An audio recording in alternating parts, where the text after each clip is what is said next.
ser humano, no importando si sea pastor o simplemente un hermano en la fe, nos va a llegar crisis en la fe. Santiago decía que nuestra fe es probada. O sea, nuestra fe tiene que estar sometida al fuego de la prueba para que nosotros crezcamos. Cuando a Jesús le dijeron los discípulos, aumentanos la fe, lo que le contestó Jesús fue, ¿cuál? Les dijo, si tuvieran la fe del tamaño de un grano de mostaza, simplemente todo sería posible. Jesús nos dijo, para el que cree, todo le es posible. Pero no es todo posible para cualquiera, es únicamente para el que cree. Y lo sentenció todo. Y la pregunta mía es, ¿qué es todo? Todo. Me fascina a mí la escritura porque en lo referente a Dios es todo y nada. O sea, Él no es ambiguo. De una vez, lo que dice y lo que habla es lo que es la verdad. Pero vamos a estudiar la vida de un gran hombre, de un hombre que admiró a Jesús, de un hombre que Jesús expresó las palabras más grandes que haya dicho sobre cualquier ser humano. Y vamos a referir a Juan el Bautista. Juan el Bautista, desde que nació, él era primo hermano de Jesús. Le llevaba únicamente 6 meses.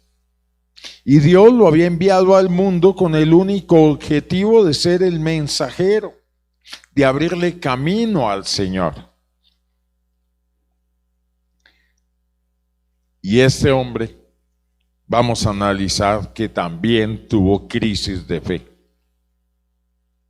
Nosotros podemos decir que tenemos fe, pero cuando llega la enfermedad, para nosotros es muy fácil llegar donde un enfermo, Dios te sana, y oramos y declárese sano, y es que usted no tiene fe. En primer lugar, la fe no debe ser del enfermo.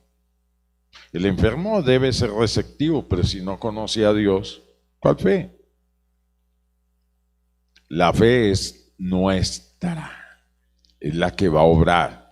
¿Se acuerdan cuando Pedro llegó ante la puerta de la Hermosa y había un cojo en ese momento y él le dijo, no tengo oro ni plata, pero de lo que ¿qué? De lo que tengo te doy.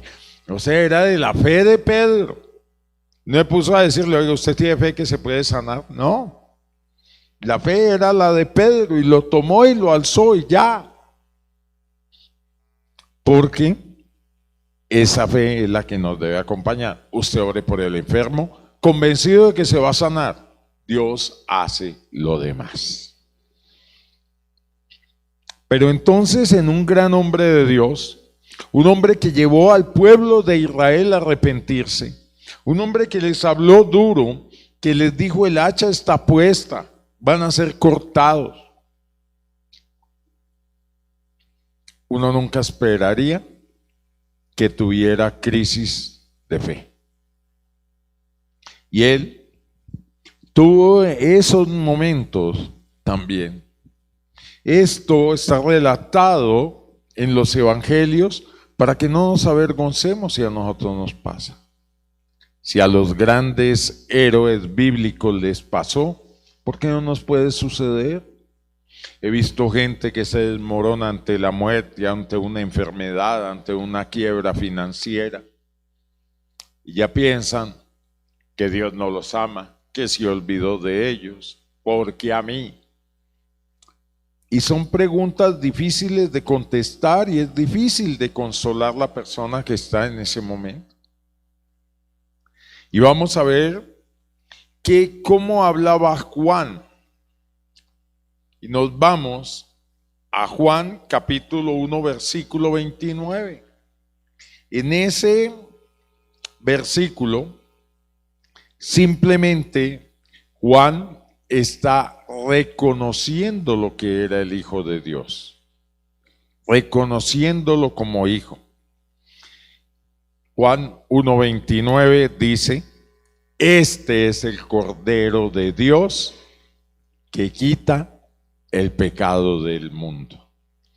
¿Sabía Juan quién era Jesús? Lógico. No lo había revelado Pedro. Aquí él viene a decir, mire, este va a ser el Cordero que va a sacrificar Dios para el perdón de los pecados del mundo. Y lo bueno, se sigue expresando Juan el Bautista. Nos vamos a Mateo 1:7. Y en Mateo 1:7 nos dice lo siguiente Juan: y predicaba diciendo, en Marcos 1:7, disculpe, Marcos 1:7 dice, y predicaba diciendo, viene tras mí el que es más poderoso que yo, a quien no soy digno de desatar encorvado la correa de su calzado. ¿Cómo le parece? ¿De quién estaba hablando? De Jesús. Él estaba convencido quién era. Y en Lucas 3:16 nos dice,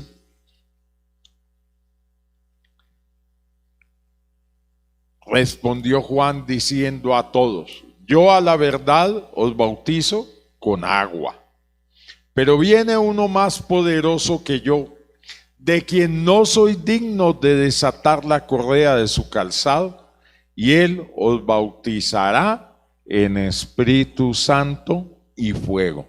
¿Sabía Juan quién era Jesús? Nos iba a dar el Espíritu Santo. Nos iba a bautizar con ese fuego y con esa agua viva que corra en nuestro interior y salte para vida eterna. La pregunta es, ¿Juan sabía a quién le servía? Claro que sí. Y en Juan 1:27 nos dice lo siguiente: este es el que viene después de mí, el que es antes de mí. Y él le llevaba 6 meses. No estaba hablando de Jesús terrenal, porque Juan era mayor que él 6 meses. Estaba hablando de el Hijo de Dios que existía desde la eternidad. Por eso dice, el que es antes de mí, del cual yo no soy digno de desatar la correa del calzado. Y en Mateo 11:1 nos vamos a ir a mirar a un Juan desconocido, a un Juan que tenía un problema, estaba preso, encarcelado, lo tenía Herodes. Herodes lo había encarcelado porque Juan no se quedaba callado, porque Juan buscaba que el pecador se arrepintiera, y él no fue a condenarlo, fue a que se salvara. Le dijo, no te es lícito que estés con Herodías, la esposa de tu hermano Felipe. Herodes tenía a la esposa de su hermano, y para él le parecía lógico. Pero cuando Juan le dijo que no era digno, que no podía, en ese momento se encolerizó y lo mandó a apresar.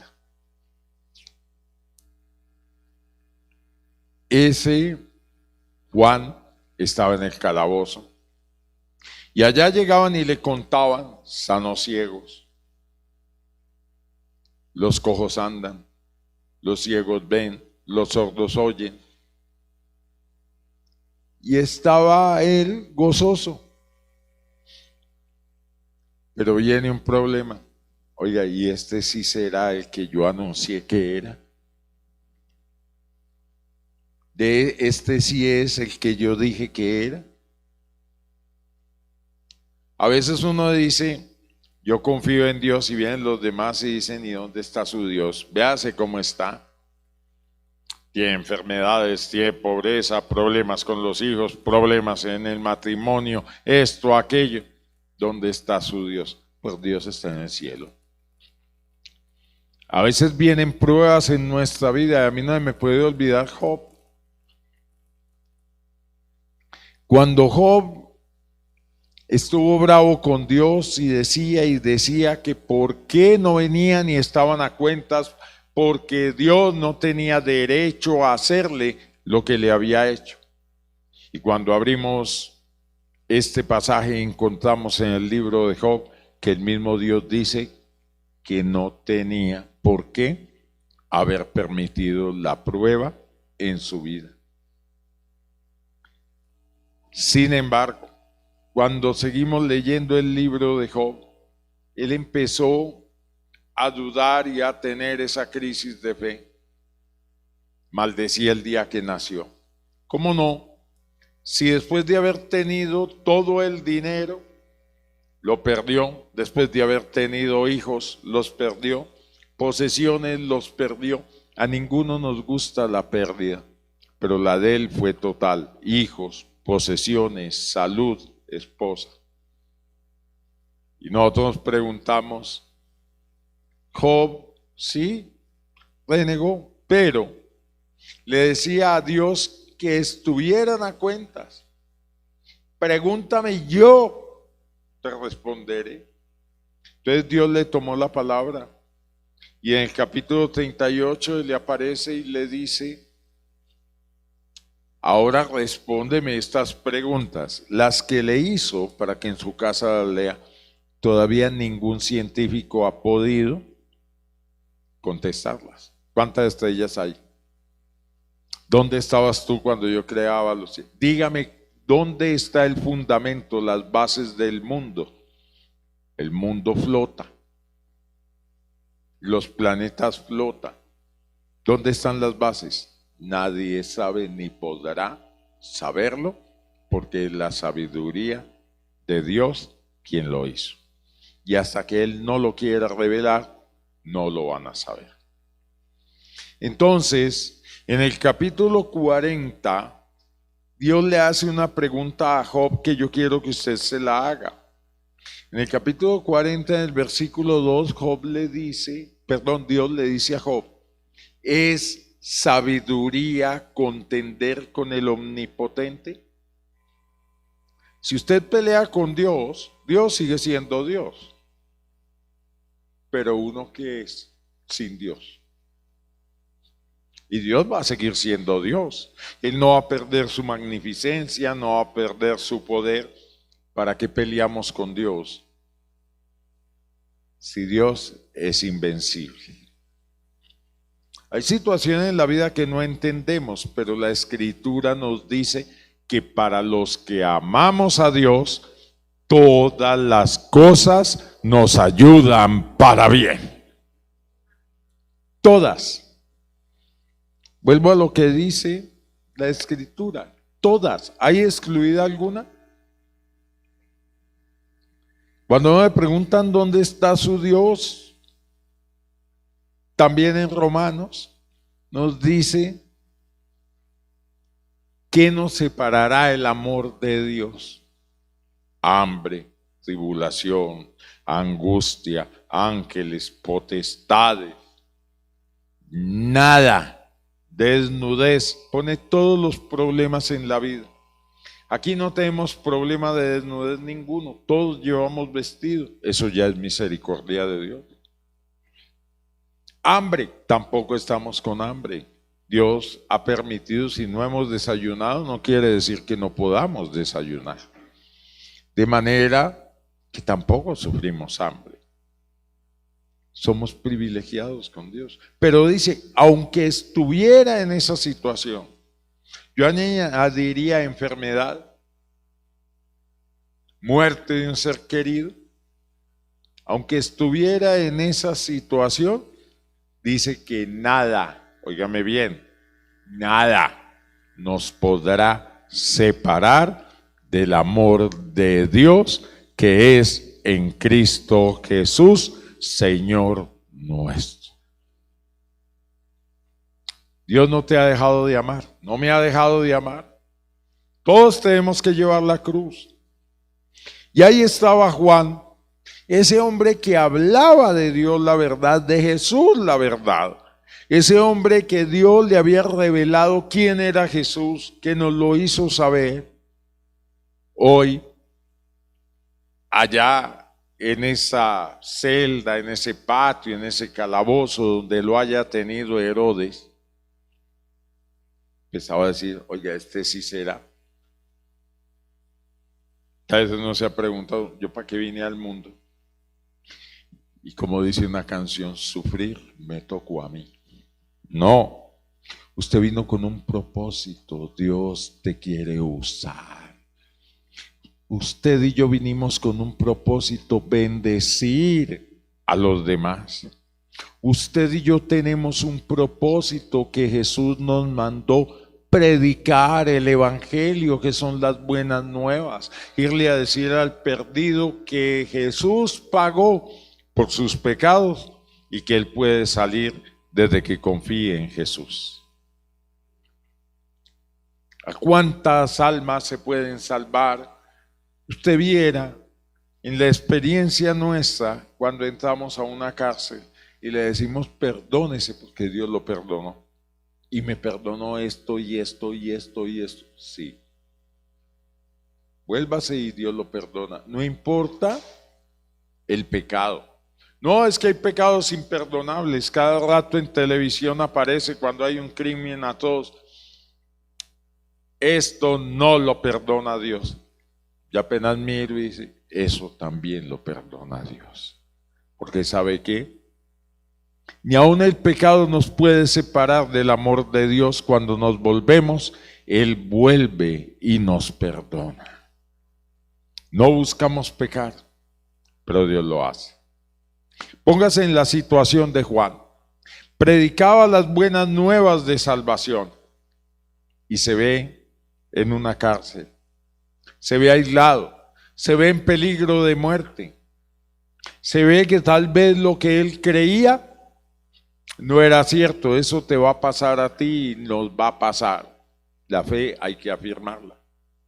Porque cuando llegan momentos que no entendemos, es muy fácil decir, como algunos hermanos, no vale la pena. ¿Yo para qué me esfuerzo? ¿Yo para qué creo en Dios? Mire lo que me pasa. Y empiezan a compararse. Este otro, a mí me decía una señora, ese otro bebe, hace fiestas y la plata le sobra. Y yo me veo en dificultades de comprar el mercado. Si ve que a los impíos les va mejor. Esa pregunta ha estado permanente. Si usted quiere leer en su casa el Salmo 73, le dice que engordan, que les va bien. Jesús vino y nos dijo, el mundo los amará.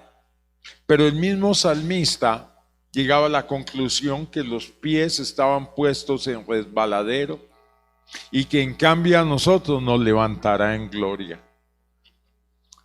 No quiere decir que tengamos que sufrir, porque si tenemos fe en Jesús, esa fe nos da paz y no hay sufrimiento. Y esa confianza nos ayuda a no ver los problemas, sino la gloria de Dios. Entonces, dice en Mateo 11:1, cuando Jesús terminó de dar instrucciones a sus 12 discípulos, se fue de allí a enseñar y a predicar en las ciudades de ellos. Y al oír Juan en la cárcel los hechos de Cristo, le envió 2 de sus discípulos. Y mire con qué fin los envió. Para preguntarle, ¿eres tú aquel que había de venir o esperaremos a otro? Después de que hablaba, Él es el Hijo de Dios, Él es el Cordero, Él es el que carga con el pecado del mundo, y llamaba a la gente al arrepentimiento y les advertía, Él los va a bautizar con Espíritu Santo y fuego. Y verse, Él que estuvo en el bautismo de Jesús cuando vio el Espíritu Santo en forma de paloma, que dijo, este es mi Hijo muy amado, en el cual tengo complacencia. Y tenía crisis en la fe. Nuestra fe es probada. Santiago dice que la prueba de nuestra fe produce paciencia. Ya estaba Juan. Como hombre, estaba ya dudando, porque nosotros esperamos que cuando creemos en Dios nada nos pase. A veces predicamos, usted venga a Jesús y se le acaban los males, los problemas, las situaciones difíciles. Y es cierto, todo se acaba, pero no porque no nos lleguen, sino porque Jesús nos da una paz que sobrepasa todo entendimiento, esa paz en medio de la tormenta. Ese es Jesús. No es que no nos vayan a venir. Él dijo, en el mundo tendréis aflicciones, pero no os afanéis. Yo he vencido al mundo. Y Juan escribe en una de sus epístolas lo siguiente: la fe es el arma que vence al mundo. Cuando usted tiene fe, tiene confianza en Dios. Y si usted y yo tenemos confianza en Dios, no hay temor. Supóngase que usted se gane el baloto de no sé cuántos millones de dólares que le quede aquí. ¿Usted va a tener miedo de que le llegue la cuenta de la tarjeta al otro día? ¿Para qué? ¿Cuál es el problema? Si ya puede comprar hasta el banco. Y cuando Jesús vino a nuestra vida, eso fue lo que hizo. Para el mundo, después de que yo tenga la fe, es la riqueza más maravillosa que puedo tener, porque por medio de la fe tengo todo. Jesús dijo, para el que cree, todo le es posible. No se avergüence de que a veces dude del poder de Dios. Aquí está Juan, ese hombre que mire lo que sigue diciendo. Respondiendo Jesús les dijo, id y haced saber a Juan las cosas que oís y ves. Los ciegos ven, los cojos andan, los leprosos son limpiados, los sordos oyen, los muertos son resucitados y a los pobres es anunciado el evangelio. Usted me dirá, a los ricos no.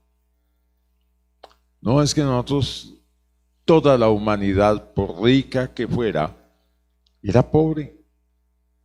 Sin Jesús, usted es pobre, miserable, desvalido. ¿Se acuerda del mensaje a la iglesia? Cuando le dice, tú dices que eres rico, pero estás desnudo, pobre y miserable. Y hoy te quiero decir que no es a esa pobreza a la que se refiere, es a la pobreza espiritual, porque en las bienaventuranzas Jesús dijo, bienaventurados los pobres de espíritu, porque en la pobreza no hay santidad, ni en la riqueza tampoco. Por eso él habla de pobreza de espíritu. Pobreza de espíritu no es un Dios me traiga, un Dios me lleve, bueno, está bien, todo está bien. No, no es eso. La pobreza espiritual es reconocer que el único que todo lo puede es Dios y que alejado de Él nada puedo hacer. Esa es pobreza. Estoy dependiendo, necesitado. Puedo tener los millones de Bill Gates, pero estoy necesitado. Estoy necesitado de Dios. Estoy necesitado de Jesús. Entonces, a ese tipo de pobreza, cuando yo sé que necesito esa ayuda especial, pues viene el Evangelio. Vienen las palabras de Jesús, no se afane. Entonces, con esto, los va despidiendo y les dice: id y haced saber a Juan todas estas cosas. De una vez, para que él tuviera fe. Y en el versículo 5, sigue diciendo Jesús: los ciegos ven, los cojos andan, los leprosos son limpiados, los sordos oyen, los muertos son resucitados, y a los pobres les es anunciado el Evangelio. El Evangelio son buenas nuevas. ¿Hay algo más grande que le digan a uno: Jesús mandó a su Hijo por ti, por mí, para llevarnos a la gloria eterna?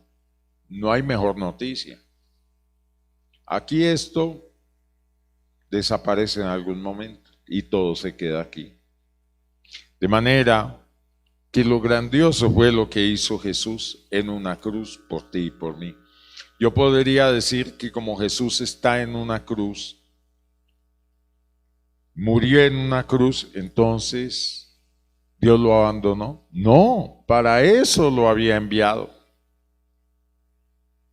Y Jesús, por obediencia, murió en la cruz, porque él mismo dijo: mi vida nadie me la quita, yo la pongo, y cuando quiera la vuelvo a tomar, porque él era Dios y uno no puede matar a Dios. Y sigue diciendo: y bienaventurado el que no halle tropiezo en mí. Si usted confía en Jesús y no es su tropezadero, sino su soporte, en el que se apoya, en el que se levanta, en el que sostiene, en el que usted está convencido que todo es por Jesús, que si usted tiene algo, es Dios el que se lo dio. Deje de pensar: es que es mi trabajo, es que yo ahorré, es que yo sí supe hacer los negocios. Es que Dios te los dio. Eso es lo que primero le decía Dios al pueblo de Israel cuando iba a ser prosperado. Usted va a cambiar cuando sea prosperado. Ustedes van a empezar a decir, cuando crezca el ganado: esto me lo dio mi trabajo, esto me lo dio mi manera de luchar, esto me lo dio mi estrategia. Y le dice: no, fue Dios el que te lo dio. Hay gente que nos enorgullecemos: es que mi hijo, es que mi hija, es que usted no lo supo criar. No, Dios tuvo misericordia de nosotros y nos dio unos hijos obedientes, sumisos. Es Dios el que guía nuestros hijos. De grandes personas en el cristianismo se han suicidado los hijos. Algunos hijos están en la cárcel y cuando yo entro a hablar son hijos de pastores. No es porque haya fallado el pastor. Si el muchacho no quiere, ¿qué se puede hacer? Dios dijo: el alma que pecare, esa morirá. Entonces aquí está Juan y lo devuelve ahí y le dice: y bienaventurado el que no halle tropiezo en mí. Y esa palabra es para todos nosotros. Si usted no halla tropiezo en Jesús, es bienaventurado. Somos bienaventurados. Y en vez de encontrar tropiezo, lo que encontramos es solución. Lo que encontramos es dicha, perdón, salud, bendiciones a granel en la vida de Jesús que desplegó para nosotros. Y sigue diciendo: Mientras ellos iban, comenzó Jesús a decir de Juan a la gente: ¿qué saliste a ver al desierto? ¿Una caña sacudida por el viento? ¿O qué saliste a ver? ¿A un hombre cubierto de vestiduras delicadas? He aquí que los que llevan vestiduras delicadas están en la casa de los reyes. Pero, ¿qué saliste a ver? ¿A un profeta? Sí, os digo, y más que un profeta. Porque este es de quien está escrito: he aquí, yo envío mi mensajero delante de tu faz, el cual preparará el camino delante de ti. Está hablando de Juan. Era el mensajero que Dios había enviado. Y él sigue hablando de Juan. De cierto os digo, entre los que nacen de mujer, o sea, entre todos los seres humanos, no se ha levantado otro mayor que Juan el Bautista, el hombre más grande. Porque ahí habla de todos los nacidos de mujer. Pero el más pequeño en el reino de los cielos, mayor es que él. Y usted me dirá, ¿cómo así? Es que cuando lleguemos al reino de Dios, la gloria de Dios nos cubrirá y vendremos a ser hermanos de Jesús, coherederos de la gracia.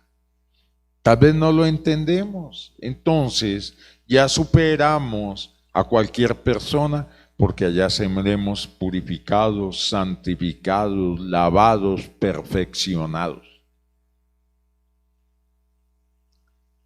Desde los días de Juan el Bautista hasta ahora, el reino de los cielos, ¿qué pasa? Y los violentos lo arrebatan. Usted me dirá, un momentico, ¿cómo así? Aquí en la tierra usted tiene que ser una persona luchadora. Luchar para sobreponerse a su crisis, a su problema, a su limitación, a su enfermedad, a usted. Esa es la lucha constante que nosotros tenemos. Jesús nos dijo que nos renueva en el espíritu de nuestra mente. Pablo nos dice: renovaos en el espíritu de vuestra mente. Si no cambiamos la manera de pensar, veremos el problema. ¿Cuál fue el problema? David era un jovencito sin experiencia en la guerra, pero sabía que contaba con Dios. Punto. Y cuando vio a Goliat, no vio al gigante de 3 metros, a una espada gigantesca, vio que estaba ofendiendo a Dios. Y él se paró firme. ¿Y quién es ese? No lo ve, mide 3 metros. ¿Quién es? ¿Cómo se atreve a retar al ejército de Dios? Y el otro, ¿cómo se va a atrever? Mire lo grande que es. Y ganó la batalla en ese momento. ¿Quién es ese? Pero cuando yo veo mi problema y digo, esto ya no tiene solución, realmente yo hasta aquí llegué, pues ya le dio la victoria. Todos los soldados, incluyendo Saúl, no se atrevían a pensar a enfrentarse en el gigante. Saúl era el más grande de todos los hebreos y le daba miedo enfrentarse a Goliat. Y llega este hombre chiquitico, pequeño de estatura y de edad, y dice: yo sí, pero mi hijo, usted no tiene experiencia en guerra ni en armas, porque la fe es esa, te van a desanimar. Yo sé que Dios me saca, aténgase y no corra. Yo le digo, haga lo que usted le tiene que hacer, pero la victoria es del Señor. Él dice: no tenéis para qué pelear, porque vuestro santo Dios por vosotros peleara. Entonces, de una vez dice que todos los profetas y la ley profetizaron hasta Juan. Hasta Juan hubo profeta, aquí lo cerró Jesús. Usted me dirá, y entonces las profetisas modernas, los profeta es el que proclama y habla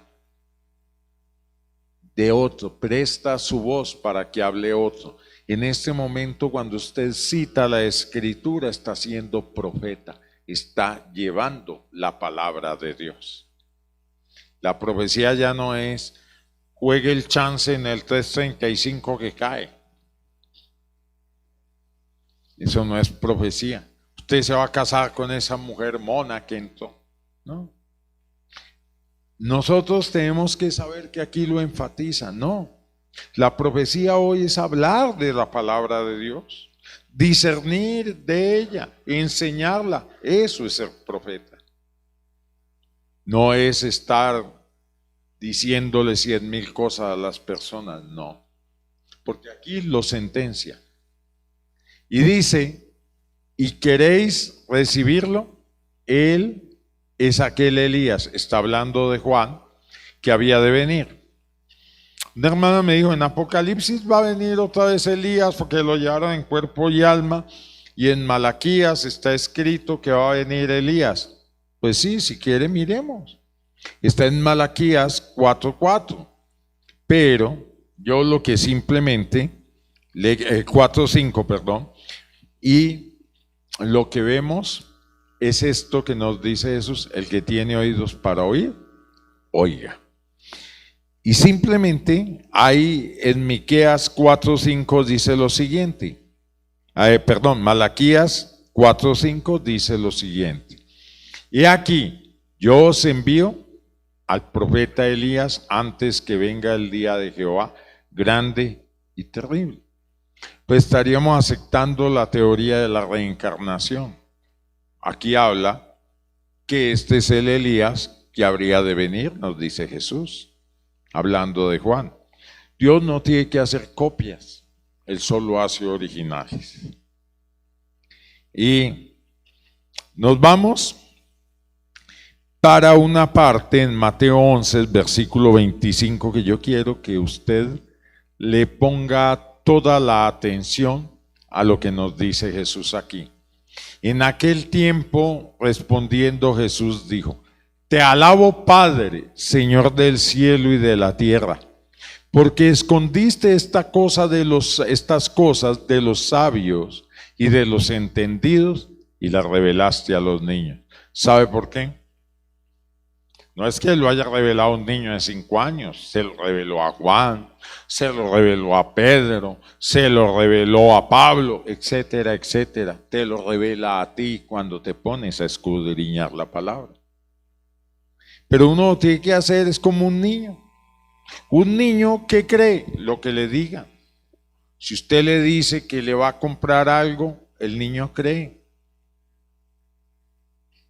El niño pasa y ve un avión: papá, ¿me compras ese avión? ¿Le gustó? Y él no habla del pequeñito, habla del Jumbo 77. Y él cree que usted lo puede comprar. Qué bueno que tuviéramos esa confianza con Dios, que todo lo puede. La misma que tiene un niño. Si usted le dice a un niño, bótese, el niño le tiene confianza y se bota. Por eso cuando usted abre la palabra de Dios, no para contender con ello, porque es que aquí dice, pero lo que quiere decir, no. Tómela como dice: las bendiciones son en el sí y en el amén. O sea, están para nosotros, esas no han sido cortadas. Y acuérdate que Abraham le prometió que en él seríamos benditas todas las familias de la tierra. Pero a veces no las tomamos para nosotros. Un niño lo creería. Por eso se la revela a los niños. Sí, Padre, porque así te agradó.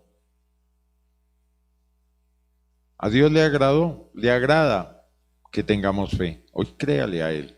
No sé qué momento estés pasando, pero no empieces a dudar ni a mandarle preguntas si será Señor que tú quieres. Simplemente Dios te puede sacar, nos puede sacar. Todas las cosas me fueron entregadas por mi Padre y nadie conoce al Hijo sino el Padre. Ni al Padre conoce a alguno sino el Hijo y a quien el Hijo lo quiera revelar. Permita que Jesús le revele a su Padre. Tenga intimidad con Dios. Usted no está solo, ni derrotado, ni vencido. Ninguna arma forjada prosperará contra ti. Y sigue diciendo: venid a mí todos. ¿Quiénes? Todos. Y la pregunta es esta: los que estáis trabajados y cargados. ¿Usted está trabajado y cargado? Si usted me dice que no, pues busque empleo. Luchamos, nos esforzamos y nos cargan con dificultades, con enfermedades, con problemas de toda índole. Pero dice: y yo os haré descansar. Y sigue diciendo: llevad mi yugo sobre vosotros y aprended de mí, que soy manso y humilde de corazón, y hallaréis descanso para vuestras almas. ¿Qué es ser manso y humilde?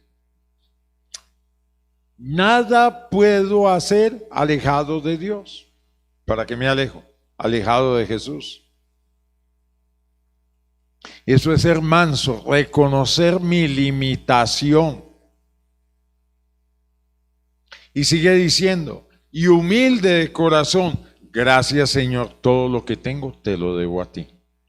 No permita que su corazón se ensoberbezca, como dice el Señor cuando los introdujo en la tierra prometida. Se ensoberbecerá y dirá: esto lo hice yo.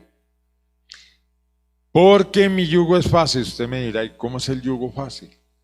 Crea, sea como un niño, espere lo mejor de Dios, sepa que Él está con nosotros en la angustia, en la prosperidad, en todo momento. No busque a Dios, no lo busque. ¿Sabe por qué? Porque Dios es omnipresente, está en todos lados, está con nosotros, está en nosotros. Y nosotros nos matamos buscando a Dios. Él es omnipresente. El salmista decía: si subo a lo alto, allá está Dios. Si bajo a lo profundo, allá está Dios. ¿Y cuál es ligera su carga? Descanse. Jesús por todos lados nos dijo: descanse, no se afane. Y le digo yo sí me afano. Afánese. Jesús nos dio un mandato. Ese es un mandato. A veces hablamos de la ley de Dios. Esa es la ley de Dios. Por nada, vuelvo a lo que les digo, todo y nada. ¿Por qué? Nada estéis afanosos. Que sea Dios el que nos ayude a confiar en Él hoy. Todos tenemos crisis de fe, desde el mayor hasta el menor. Pero ¿sabe qué? Tenemos que recordar también a Job, que él decía: yo sé que mi Redentor vive. Y él dijo: un día me levantará, pero usted no diga un día, sino hoy me levantará. Mantenga esa fe segura que es hoy que va a ver su mano. Es hoy que vamos a ver su provisión. Es hoy que vamos a ver su gloria. Es hoy que vamos a ver nuestra salud. Es hoy que vamos a ver esa paz que sobrepasa todo entendimiento. Descanse cualquier sea el problema, familiar, hijos, esposo. Porque el principal problema es nosotros. Perdónese, Dios ya nos perdonó. Y apártese. Briegue a que ya baste la vida pasada para vivir en desobediencia Y ahora nuestra vida nueva es para vivirla en las manos de Dios y agradar a su santo nombre y a nuestro Padre. Que sea Dios bendiciéndonos grandemente. Y le pido a Dios, empezando por mí, que nos ayude a descansar, a aprender a descansar, a volvernos como niños. Jesús dijo, sé crédulo. Eso le dijo a Tomás. No, a él no le gusta que no le creamos, a él le fascina que confiemos en su nombre. Señor, gracias hoy te damos y te pedimos nos ayudes. En todas las dificultades de nuestra vida tú estás y por lo tanto proclamamos que nuestro Redentor vive y Él está a nuestro lado. Es el que nos levanta, nos sana, nos protege, nos provee, nos bendice y nos salva. Por lo tanto, Señor, en ti estamos completos. Gloria al Padre, al Hijo y al Espíritu de Dios. Amén y amén.